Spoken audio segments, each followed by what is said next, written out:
Bonjour à tous. Allô? Allô? Bonjour à tous, bonjour à tous. Que le Seigneur soit avec vous. Prions et allons voir ce que le Seigneur va nous révéler dans sa parole ce matin. Prions ensemble.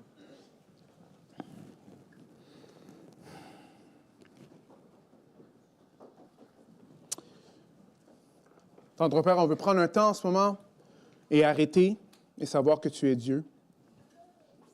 On va prendre un temps en ce moment de se rappeler qu'on est des humains, qu'on est faible, qu'on a besoin de toi. Seigneur, je te prie, Seigneur, que ce matin, encore une fois, tu puisses nous montrer comment que tu es un Dieu qui est fidèle, un Dieu qui prend soin de ses enfants. Seigneur, ouvre nos yeux à ta vérité. Ouvre nos yeux à ton amour. Amène-nous à la repentance. Oui, Seigneur, je te prie, Seigneur, que tu puisses nous montrer encore une fois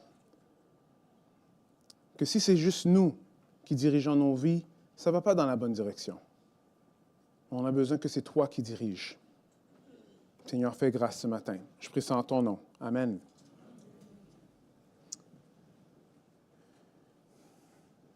Alors, on retourne en 2019. Vous avez des voisins. On va les appeler les moraux. Si vous êtes un moraux, ce n'est pas pour vous. OK, comme ce n'est pas vous, mais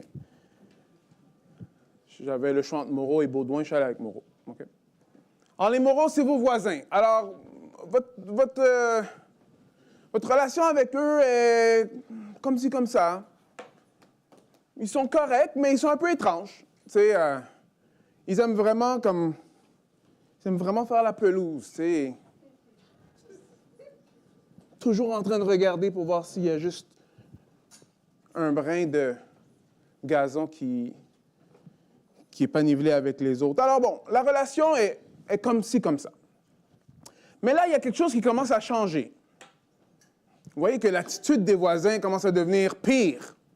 Ça devient encore plus étrange. Alors là, ils veulent faire une rénovation tout d'un coup pour mettre un bureau à la maison. Après, vous dites, OK. Le voisin vient régulièrement vous poser des questions à propos de connexion Internet. Est-ce que tu sais où est-ce que je peux avoir une meilleure connexion Internet et à un meilleur prix? Vous trouvez ça un peu étrange? Non seulement ça, ses enfants ont commencé à être à la maison de plus en plus. Et là, ils parlent de faire des chaînes de YouTube et même de jouer des jeux vidéo pour que tout le monde les voit. Là, vous dites, wow, c'est un peu weird. Mais votre femme parle des fois à sa voisine. Mais maintenant, sa voisine a dit, regarde, ce que nous, on va faire en ce moment, c'est qu'on va commencer à se parler par Zoom. On est en 2019, là. Vous trouvez ça étrange. On dit, OK, j'en ai assez, je vais aller lui en parler. Après, vous posez la question, mais qu'est-ce qui se passe? Après, il dit, j'ai un secret à te dire. Il dit, quoi? J'ai appris qu'il va avoir un événement mondial, que tout le monde ne sera pas capable de sortir de leur maison. Tu sors de cette conversation et tu dis, ouf, je pense qu'il boit un peu trop. Mais comme je vous ai dit, c'était en 2019. En 2019. Si on était capable de savoir ce qui se passerait dans le futur, est-ce que ça changerait la façon qu'on vit aujourd'hui? Hein? Ces choses-là, en 2019, auraient l'air un peu étranges dans ce temps-là. Mais ces jours-ci, c'est devenu la norme, n'est-ce pas? On comprend ces choses-là à cause qu'on a tous vécu le COVID. Mais cette idée d'agir un peu d'une façon étrange pendant un bout de temps, avant quelque chose d'autre, ça se passe même parmi nous. Comme ceux qui sont riches. Souvent, ils ont passé des périodes de temps où le monde pensait qu'ils étaient un peu fous. Le gars qui a commencé Starbucks, lui, c'est des centaines de refus. Il est allé à droite et à gauche. Viens, on va vendre le café, genre. Tu vas vendre le café, arrête là. C'est ça qu'on était en train de lui dire. Tu es un peu trop zélé pour ton affaire et tu n'écoutes pas personne. Maintenant, on l'écoute, le gars de Starbucks. Même affaire avec Jeff Bezos. Ça, c'est du monde qui a eu du succès. Alors, on voit que pendant un bout de temps, ils ont l'air étranges. Right? Pour un événement qui va se passer dans le futur. Pourquoi les chrétiens ont l'air si étranges?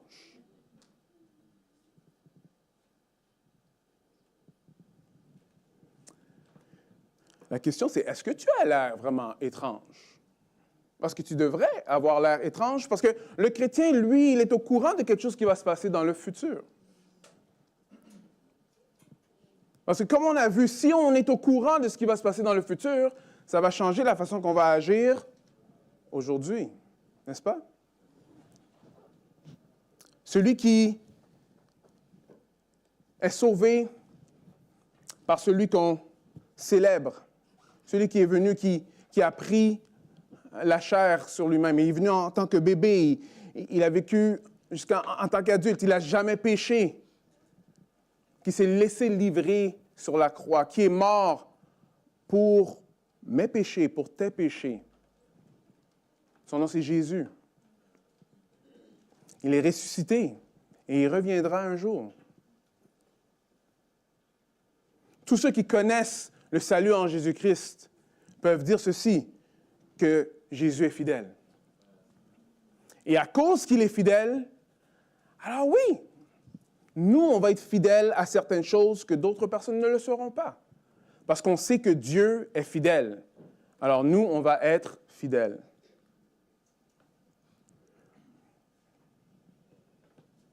Est-ce que vous avez déjà vécu quelque chose? Est-ce que vous avez vu que Dieu a été fidèle dans votre vie? Et si ça c'est le cas, ça veut dire qu'on peut faire confiance qu'il va être fidèle dans le futur. Malgré nos circonstances. Parce que la réalité des choses, c'est que nos circonstances, si on est juste en train de regarder nos circonstances, on va souvent penser que est-ce que Dieu est vraiment fidèle? La réponse est oui, Dieu est fidèle. Parce qu'il l'a été, il est et il le sera. Amen? Nos circonstances changent. Des fois, nos circonstances ont l'air mieux qu'ils sont. D'autres fois, nos circonstances, c'est clair, qu'ils font très mal. Alors aujourd'hui, on va passer un temps dans le livre de Daniel, parce que c'est le dernier chapitre de Daniel. On termine aujourd'hui dans Daniel. On va voir que Dieu montre à Daniel, à travers des temps absolument difficiles, à travers une vision qu'il va voir, que lui, il est fidèle et qu'il va rester fidèle. Alors, parce que lui, il est fidèle, parce qu'il montre à Daniel ce qui va se passer dans le futur, ça amène Daniel à quoi? À comprendre que lui, il a besoin d'être fidèle. Lui, il a besoin d'être fidèle. Daniel 12. Allons-y ensemble.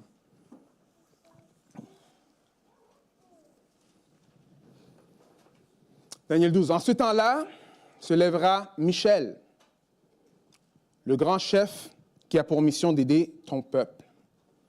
Ce sera un temps de détresse tel qu'il n'y en a jamais eu depuis que des nations existent jusqu'à ce moment-là. En ce temps-là seront sauvés ceux de ton peuple dont le nom est écrit dans le livre. Les nombreux humains qui dorment dans la poussière de la terre se réveilleront, les uns pour la vie éternelle, les autres pour la honte et l'horreur éternelle.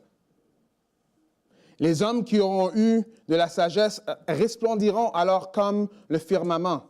Ceux qui auront amené un grand nombre à être justes brilleront comme les étoiles à toujours et à jamais. Quant à toi, Daniel, tiens caché le sens de ces paroles et conserve le livre scellé jusqu'au temps de la fin. Alors beaucoup l'étudieront et verront leur connaissance s'accroître. Moi, Daniel, je continuais à regarder et je vis deux autres personnes qui se tenaient là chacun sur une rive du fleuve. L'un d'eux demanda à l'homme vêtu de lin qui se tenait au-dessus des eaux du fleuve, « Quand donc viendra la fin de ces choses inouïe. Et l'homme vêtu de lin qui se tenait au-dessus des eaux du fleuve leva sa main droite et sa main gauche vers le ciel, et j'entendis qu'il déclara, « Je le jure par celui qui vit à jamais. Ce sera dans 1 temps, 2 temps et la moitié d'un temps. Quand la force du peuple saint sera entièrement brisée, alors toutes choses s'achèveront. » Alors j'entendis ces paroles sans les comprendre. C'est pourquoi je redemandai, « Mon Seigneur, regarde, je ne comprends juste pas. Quelle est l'issue de tous ces événements? » Et il me répondit, « Va, Daniel, car le sens de ces paroles sera caché. Elles seront scellées jusqu'au temps de la fin. Beaucoup seront purifiés, blanchis et éprouvés comme par le feu. Les méchants se conduiront avec perversité, et aucun d'eux comprendra, mais ceux qui auront la sagesse comprendront. » Depuis le moment où l'on fera cesser le sacrifice perpétuel et où l'on installera l'abominable profanation, s'écouleront 1290 jours. Heureux ceux qui attendra et qui parviendra jusqu'au 1335e jour. Mais quant à toi, Daniel, va jusqu'à la fin et tu entreras dans le repos. Puis à la fin des temps, tu te relèveras pour recevoir la part qui t'est échue. Tout un texte, tout un livre. Le livre de Daniel est incroyable. Ça commence avec une histoire narrative et après, ça va dans des rêves. Et ces rêves-là pointent vers des événements qui n'étaient pas dans le temps de Daniel. Et aussi, on voit ici que ça a à faire avec la fin des temps. C'est pour ça que si vous lisez Daniel, après vous lisez Apocalypse, vous allez voir qu'il y a beaucoup de similarités. Mais oui, parce qu'ils utilisent le même langage. C'est 2 textes qui sont apocalyptiques. Mais on va commencer avec quelque chose, parce qu'on va voir qu'ici, Dieu nous montre la première chose, qu'il est fidèle dans la détresse. Alors, voilà les 3 choses. Il est fidèle dans la mort et il est fidèle dans l'attente. C'est ça qu'on va voir aujourd'hui. Dieu est fidèle dans la détresse, Dieu est fidèle dans la mort et Dieu est fidèle pendant l'attente. Dans l'attente. OK? Commençons avec Dieu est fidèle dans la détresse. Alors, si on regarde le texte ici, on va voir juste Daniel 1. On voit plusieurs choses qui sont mentionnées. On voit un ange qui s'appelle Michel. Oh, OK, ça c'est quelque chose. Après, on voit des temps de détresse. Mais pas n'importe quel temps de détresse. Des temps de détresse qu'il n'y en a jamais eu depuis que les nations existent. Et on voit un livre dont le nom de certains sont écrits. Alors, qu'est-ce qu'on peut apprendre de ça? La première chose qu'il faut apprendre, c'est qu'ici, il y a une guerre. Mais vous savez, il y a une guerre dans les lieux célestes, qui n'est pas notre guerre ici. Bon, c'est lié à notre guerre, mais on ne la voit pas. Parce qu'en ce temps-là se lèvera Michel. Pas notre Michel, mais l'ange Michel, qui est le grand chef qui a pour mission d'aider ton peuple. Alors, qu'est-ce que ça nous fait voir? Ça nous fait voir qu'il faut comprendre que notre monde n'est pas simplement un monde physique. Parce que la Bible ne présente pas ça comme ça. La Bible nous présente que le monde est physique et spirituel. Si dans ton esprit, tu vois juste que toi, tu es un être juste physique, ou physique et psychique, ça veut dire que tu es psychologique, mais tu ne vois pas que tu es un être spirituel, tu n'es pas complet.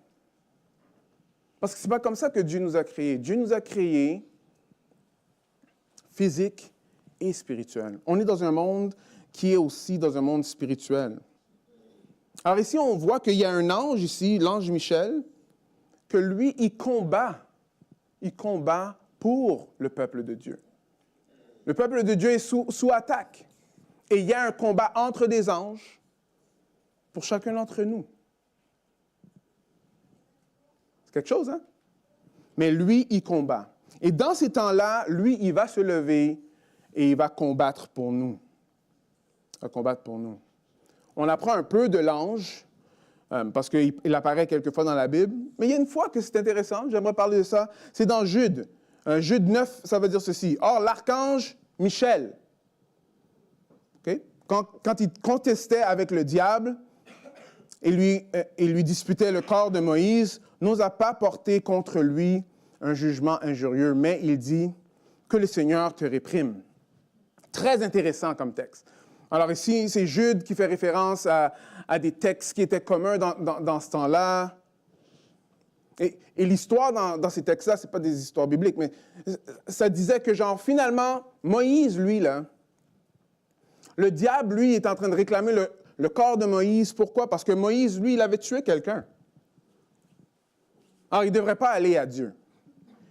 Après, l'archange Michel a dit, mais calme-toi, là, OK?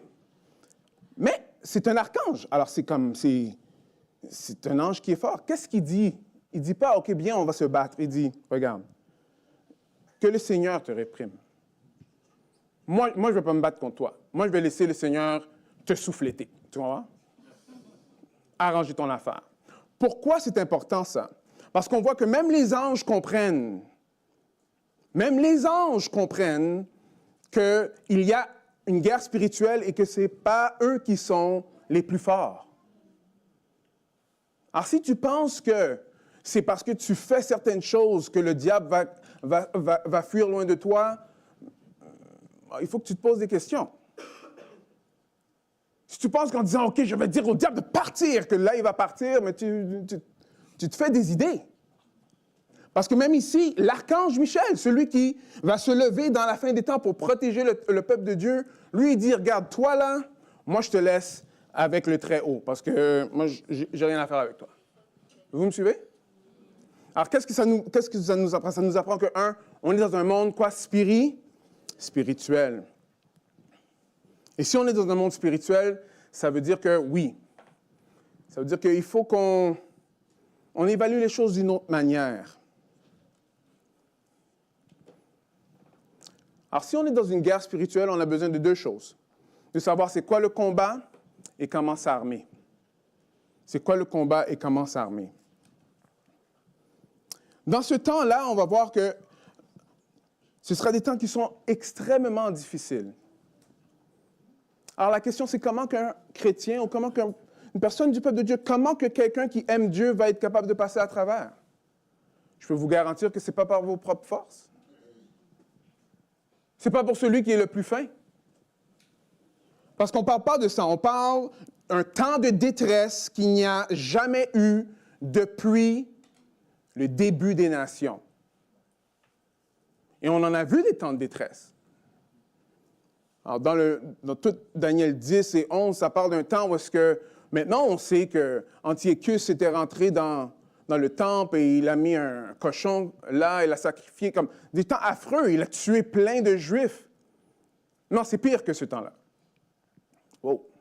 Mais nous, on connaît le temps de l'Holocauste. Non, c'est pire que ce temps-là. Alors, dans ce temps-là, comment que quelqu'un qui aime Dieu va être capable de se tenir debout? Parce que tu es meilleur que le voisin? Ça ne va pas faire. Parce que tu as bien fait toute ta vie? Ça ne va pas faire non plus. On aura besoin des armes spirituelles. Regardez comment que Éphésiens va le dire. Éphésiens 6,12 va dire ceci. « Car nous n'avons pas à lutter contre la chair et le sang, mais contre les dominations, contre les autorités, contre les princes de ce monde de ténèbres, contre les esprits méchants dans les lieux célestes. »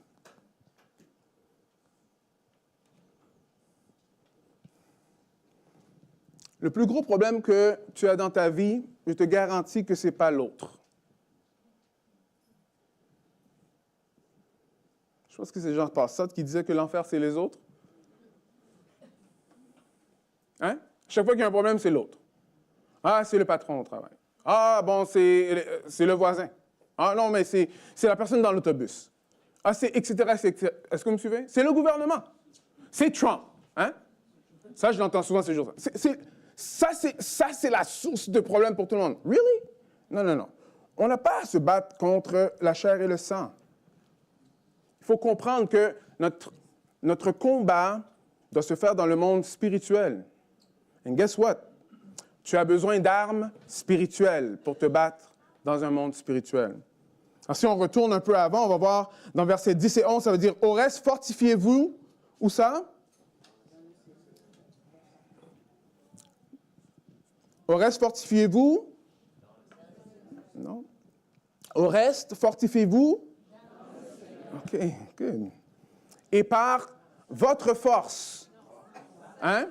Votre hein? Les push-ups que vous avez fait ce matin, c'est ça? Non, dans sa force toute puissante.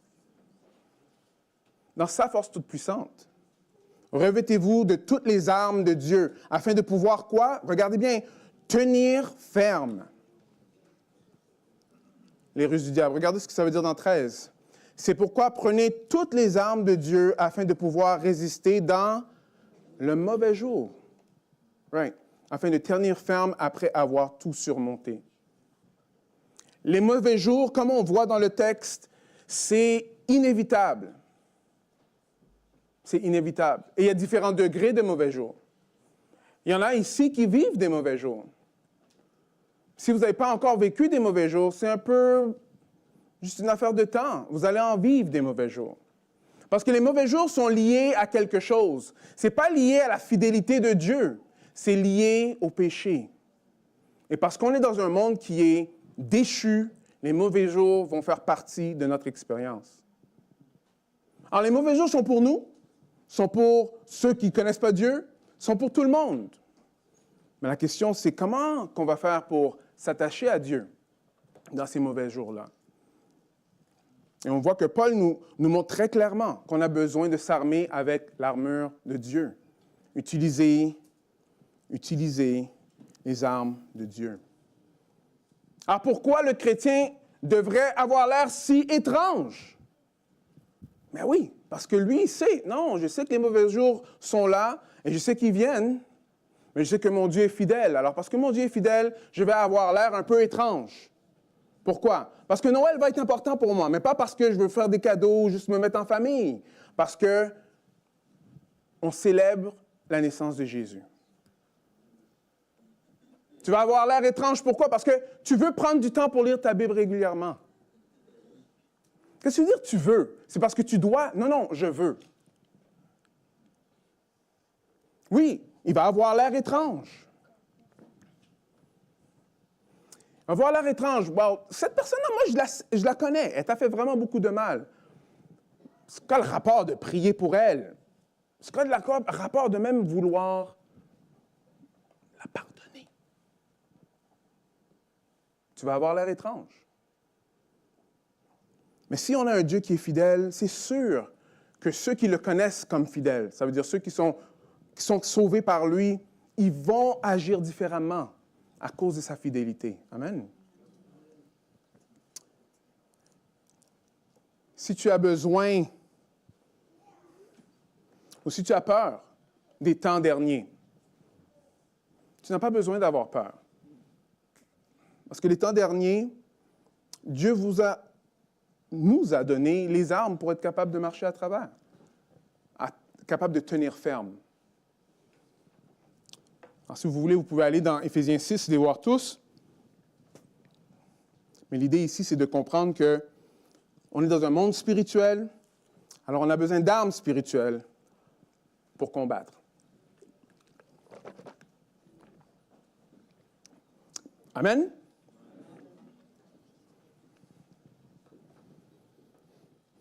Voyez, il y a certaines choses qui n'aident pas. Voici certaines choses qui sont dites régulièrement derrière la chair qui n'aident pas. Quand on va lier directement la fidélité de Dieu avec l'absence de souffrance, on a vraiment beaucoup de problèmes. Quand ça a à faire dans notre relation avec Dieu. Alors, quand ça va bien, on n'a pas de souffrance, Dieu, lui, il est bon. Et s'il y a une souffrance, alors là, Dieu n'est pas bon. Mais là, il y a un problème avec ça. Qu'est-ce qui se passe? Mais c'est parce que là, on va juste... Quand il y a des choses, on voit la détresse, c'est inévitable dans un monde de pécheurs. Alors, guess what? C'est inévitable qu'on va souffrir.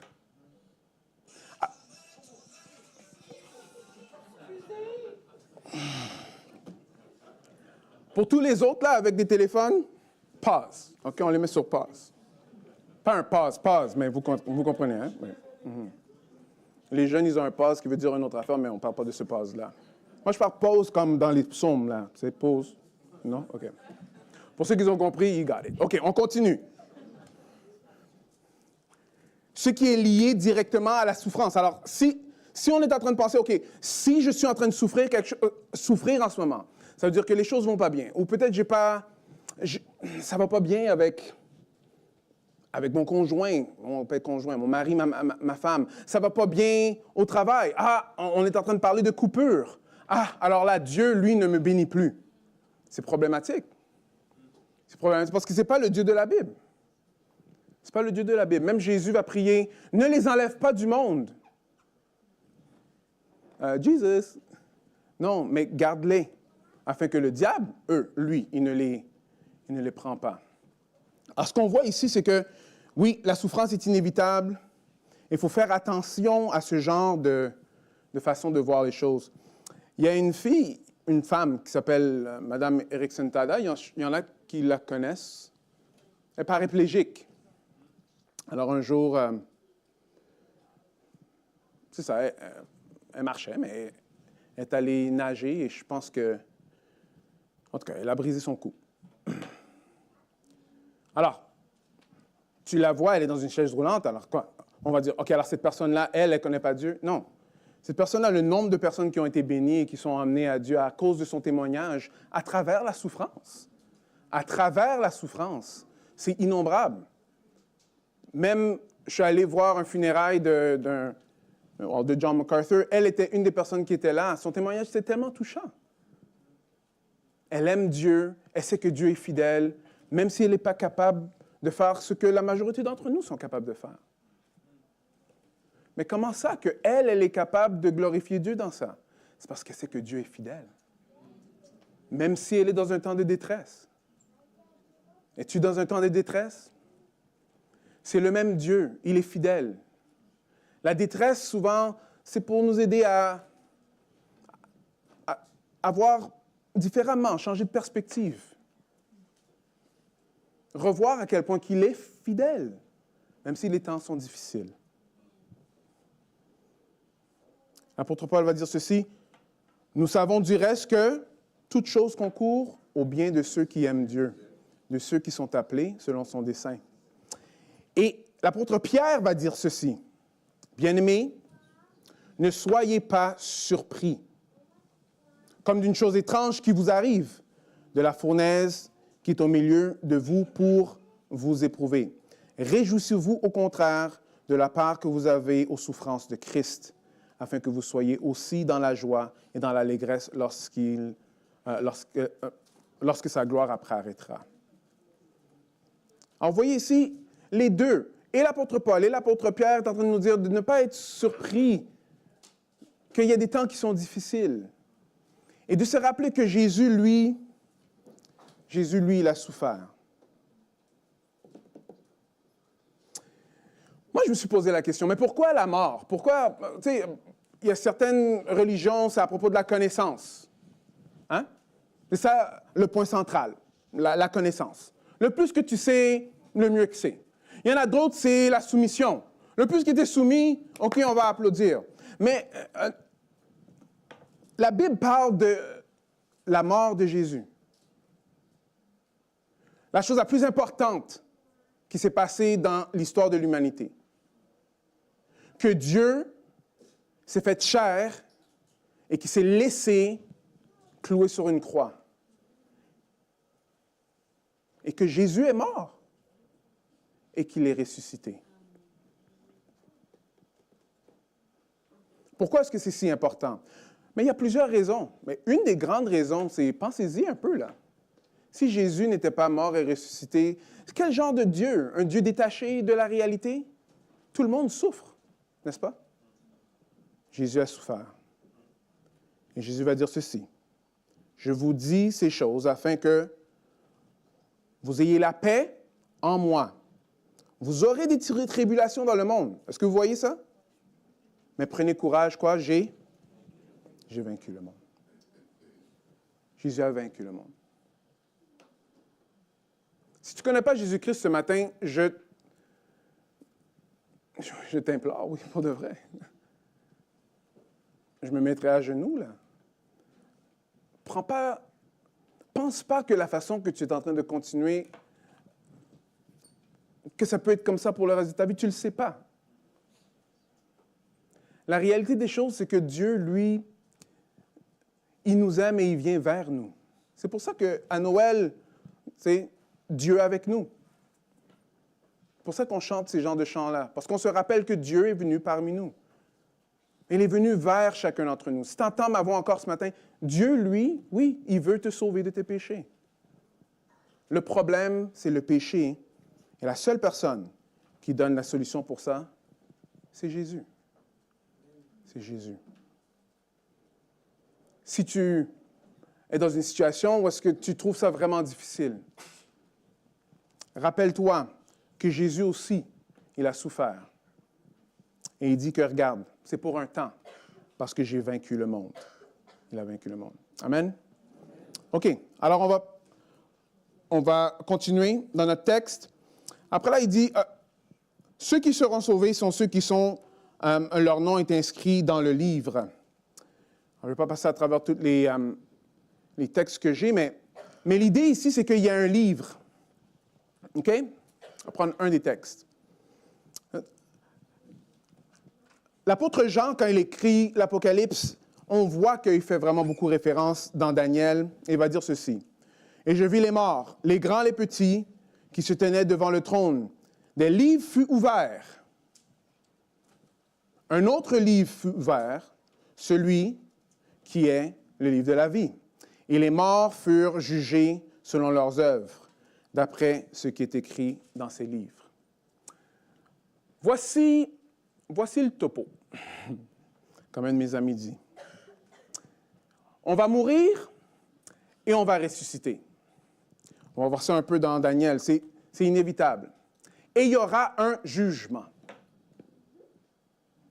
Tous vont être jugés. Alors, ce sera d'après les œuvres que tu as faites ou pas faites sur cette planète. La réalité des choses, c'est que quand on va être devant Dieu, si tout ce que tu as à offrir, c'est tes œuvres, bonne chance. Parce que ceux qui ont mis leur confiance en Jésus-Christ, on devient cachés par les œuvres que Jésus-Christ il a fait. Tous ceux qui ont mis leur confiance en Jésus, eux-mêmes, ils peuvent, oui, ils présentent leurs œuvres qui sont pas grand-chose, mais ils disent, mais Seigneur, je sais que je n'étais pas capable. Alors moi, j'ai mis ma confiance en Jésus. Et le Père, là, il dit, oui, Jésus a payé pour tes péchés. Ça, c'est la bonne nouvelle. La bonne nouvelle, c'est que tu n'as pas besoin de juste aller avec ton bulletin qui est, que tu as même peur de montrer à tes parents, genre. Imagine devant Dieu. Non, la réalité des choses, c'est qu'il y a un livre.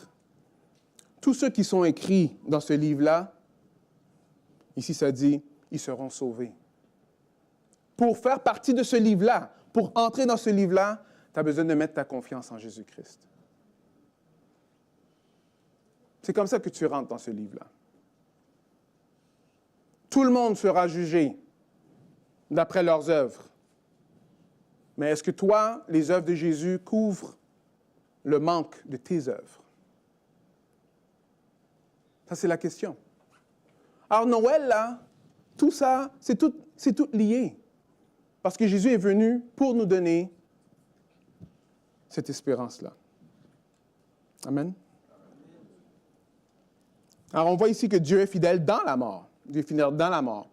Pourquoi dans la mort? Parce qu'ici, on parle de quelque chose de très intéressant. On parle de la résurrection.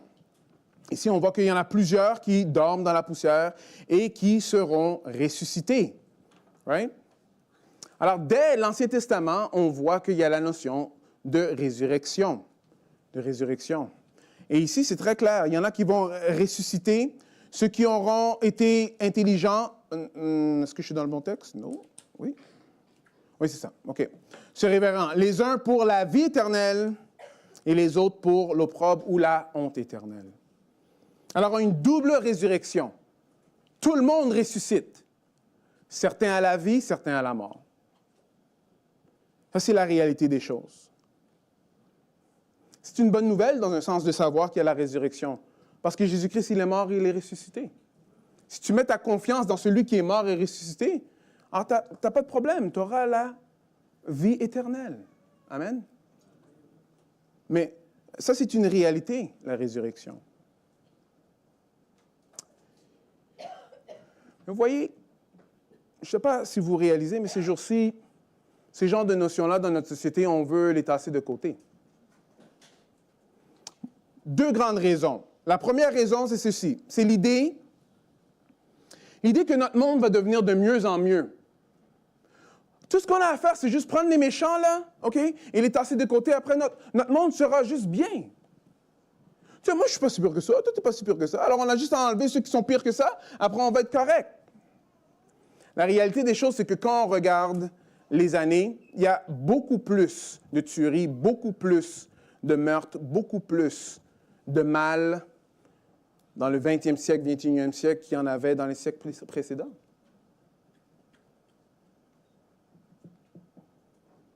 Attachez-vous à ça. Alors, c'est cette idée-là qu'il y en a qui pensent qu'on va juste devenir meilleur. Écoute, voyons donc, tout ce que tu as besoin, c'est d'utiliser ton gros bon sens, là. C'est pour ça que tu n'es pas bon. Sois intelligent. Va apprendre plus.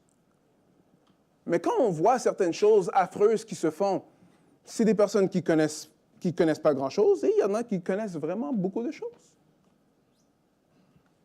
Non. Non, ça ne fonctionne pas, ça. Mais la deuxième chose que je trouve encore, pas plus alarmant, mais encore alarmant, c'est la notion qu'il n'y a rien qui se passe après la mort. Okay? Voilà un peu les choses qu'on voit ces jours-ci. Si c'est là? Non, c'est pas là. Ah, voilà, c'est une excuse. La valeur suprême, c'est le soulagement de la souffrance. OK? Alors, le bien, c'est quoi? C'est ce qui réduit la douleur immédiate. Alors, le mal, c'est de prolonger une existence perçue comme indigne. Alors, la mort est un moyen acceptable si elle atteint les trois choses qui sont là avant. Pourquoi je parle de ça? C'est parce que quand on commence à penser qu'après la mort, il n'y a rien, il n'y a pas de conséquences, il n'y a pas de jugement moral, c'est juste fini. Alors là, on commence à rentrer dans une autre façon de penser qui nous amène à ça. On appelle ça l'aide à mourir, mais c'est vraiment de l'euthanasie. Mais ça vient d'une pensée que finalement, c'est quoi la valeur suprême? C'est quoi qui est Dieu dans le fond? Le confort. Et parce qu'il n'y a pas de jugement après la mort, on peut faire ce qu'on veut. Frères et sœurs et amis, tasser de côté la résurrection est très problématique. Très problématique parce que ça nous amène dans des places qui sont très dark. C'est pas ça que Daniel nous montre. Daniel nous montre, c'est qu'il y aura une résurrection.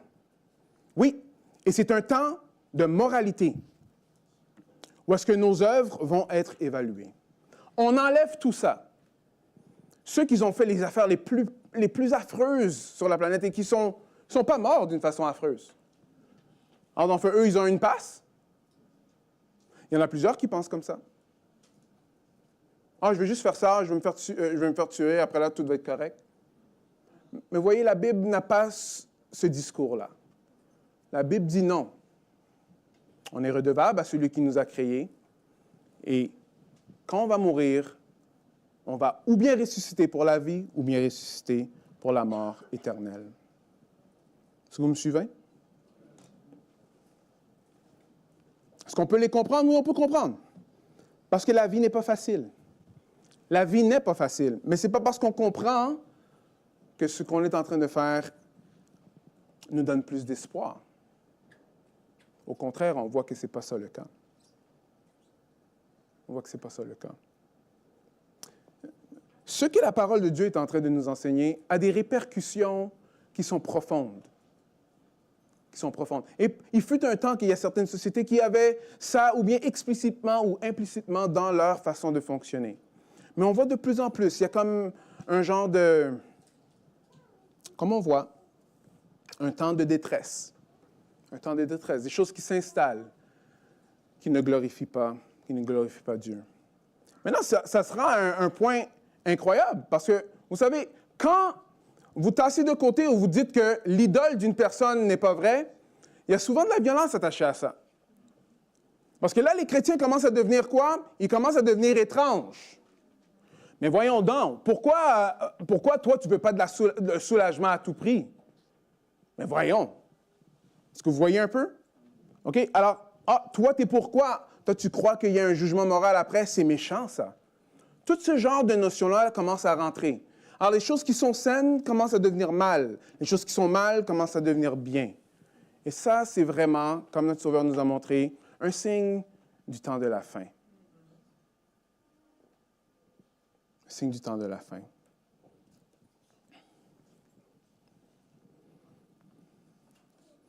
Ah oui, alors il y a la résurrection. Il y en a qui ressuscitent à la mort, ceux qui sont fidèles et d'autres à la vie. Et les hommes qui auront eu de la sagesse, alors comme le firmament, ceux qui auront amené de grands nombres à être justes brilleront comme des étoiles. Alors, c'est qui ceux qui sont sages? Ceux qui sont sages sont ceux qui, dans le fond, ceux qui suivent la parole de Dieu. C'est aussi simple que ça. Les sages, dans ce contexte-là, sont ceux qui suivent ce que Dieu veut. Dieu a créé le monde d'une certaine façon. Et il nous dit, suivez cette façon-là, parce que c'est la meilleure façon pour vous. Alors, ceux qui sont sages sont ceux qui vont réaliser que non, moi j'ai besoin de suivre les choses que Dieu a fait, même si on est dans un temps qui est difficile.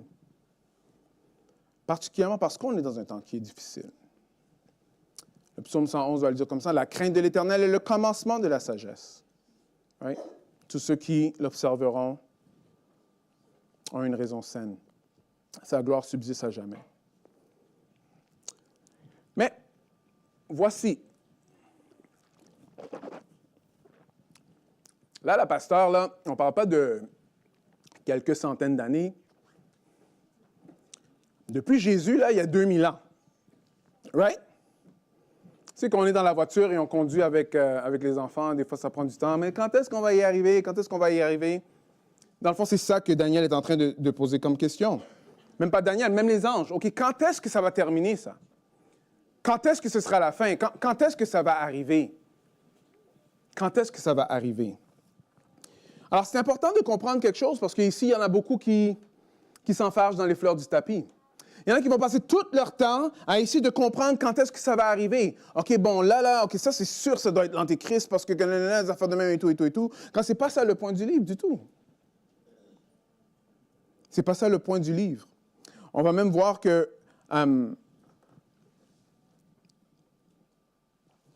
celui qui flotte sur l'eau, il va lever les mains vers le ciel. Après, il va dire, ce sera dans un temps, 2 temps et la moitié d'un temps. OK? On comprend pourquoi, juste quelques versets après, Daniel dit, mais OK, c'est beau là, mais je ne comprends juste pas. Je ne comprends pas. Alors moi, je vous dis, si Daniel ne comprenait pas, et lui, il a vu la vision, alors celui sur l'Internet là, qui te dit que lui, il comprend, là, le pasteur qui dit que lui, il a eu la révélation, lis le texte un peu, hein? Le texte dit très clairement dans le verset 4, « Tiens ces choses cachées jusqu'à la fin. » Mais il y a quelque chose d'intéressant ici, ça dit, « Quand la force du peuple saint sera entièrement brisée, alors toutes ces choses s'achèveront. » Alors on voit qu'il y a la fin, mais qui vient avec une souffrance du peuple de Dieu. Et jusqu'on pensera qu'on n'a plus rien dans le ventre, alors ça va être terminé. Ça va être terminé. Comme vous voyez ici, Daniel dit, bon, regarde, je ne comprends pas ce qui se passe. Et Dieu va lui dire, va Daniel, car le sens de ses paroles sera cachée. Elles seront scellées jusqu'au temps de la fin.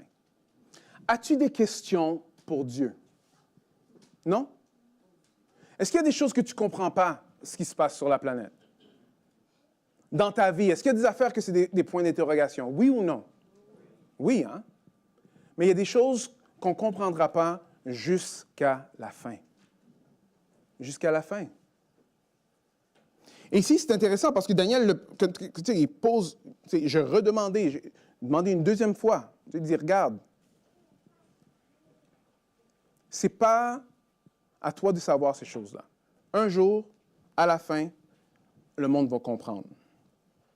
Après, ça va parler de 1290 jours, 1335e jour. Il y en a qui vont calculer certaines choses. Et j'ai vu quelques calculs. Ah, c'est bon, mais des fois, c'est pas si bon que ça parce que c'est pas vraiment exact et tout. L'idée ici, c'est que Dieu est en train de dire que, que les jours sont comptés et que lui, il sait qu'il y a une fin. Et c'est ça que nous, on doit tirer du texte. Les jours sont comptés et il y a une fin. On peut faire confiance à Dieu. Alors, qu'est-ce qu'il dit à Daniel? Alors, toi, va jusqu'à la fin et tu entreras dans le repos. Alors, n'essaie pas de comprendre ce qui est en train de se passer. Persévère jusqu'à la fin. Puis, à la fin des temps, tu ressusciteras ou tu te relèveras pour recevoir la part qui t'est due ou qui t'est échue.